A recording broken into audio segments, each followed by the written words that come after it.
So one of the fun claims we make is that there are ratchet effects. So ratchet effects, this is the idea that once something happens, you can't undo it. Once something happens, you're locked into it in the way that once a gear turns, you can't simply just turn the gear back the way that it was before. Once the gear turns, there are permanent, irreversible consequences to that turning.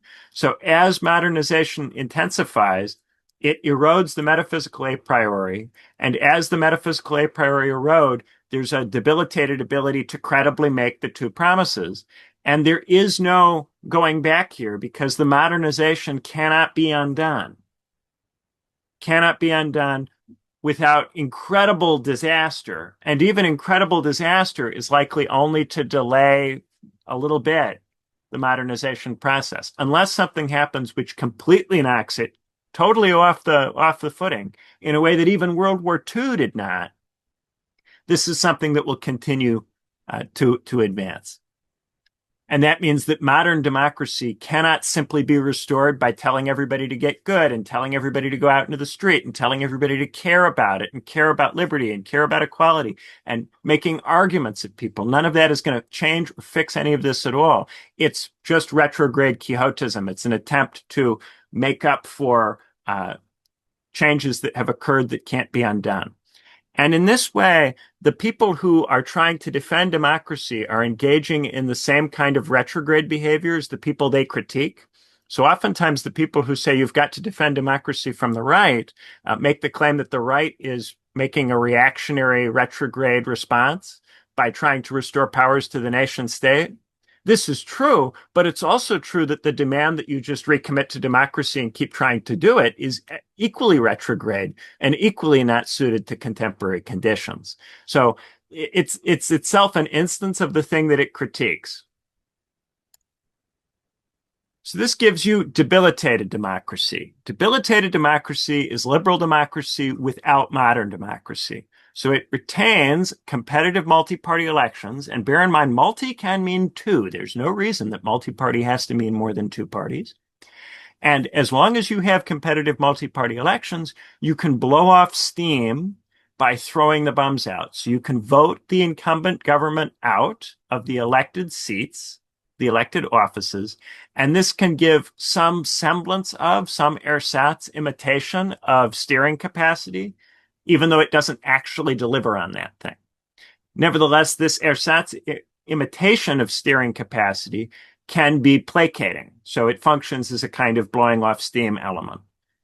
And because you have a competitive multi-party system, it's possible for new economic elites to break into the system because they can leverage the competitive tension between the two or more parties to get into politics. So if you have a new industry that gets going, like the tech sector in the United States over the last 30 years, it's possible for those new rising elites who originally come from often the upper middle class to become political elites and to insert themselves into the political system, as, say, Elon Musk recently did.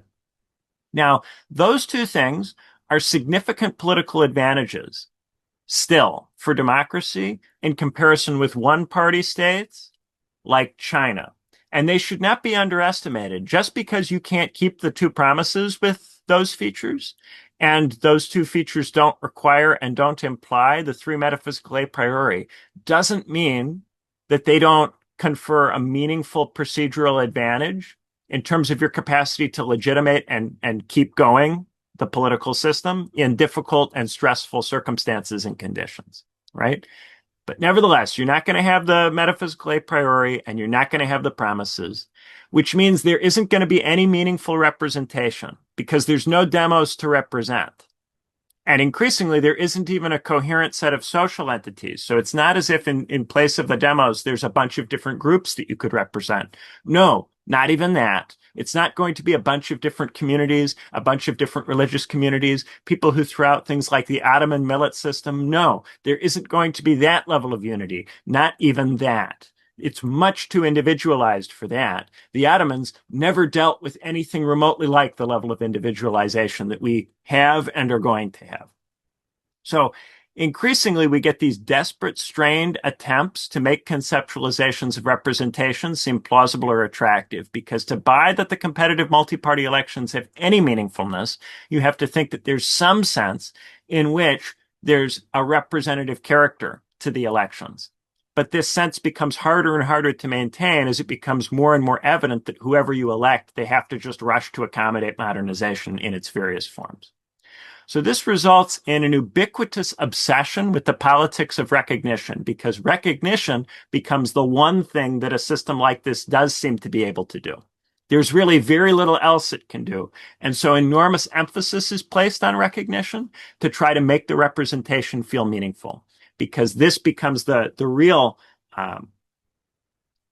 access point on which the debilitated democracy rests.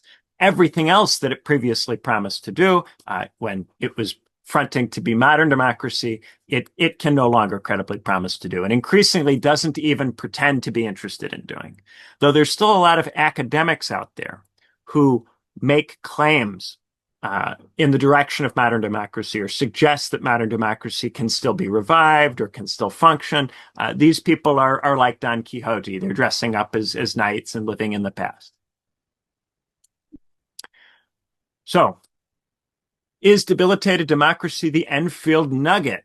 It has no limbs. It can't do much of anything at all. Nevertheless, it tries to seem appetizing. But if you spend your time consuming what it produces, you just get empty calories. It isn't good for you. Nevertheless, many of us still will eat chicken nuggets, but we eat them often in circumstances that are suboptimal or not ideal. We eat them in a food desert where there's nothing else to eat. All that there is chicken nuggets. Or we eat them when we're kind of sad or we're mentally unwell, we're not doing so hot, and so we are vulnerable to the call of the chicken nuggets and the recognition that you get from eating them. This is what democracy, I want to suggest here at the end, becomes. It becomes the Enfield nugget instead of the Enfield monster. And that's what I've got for today.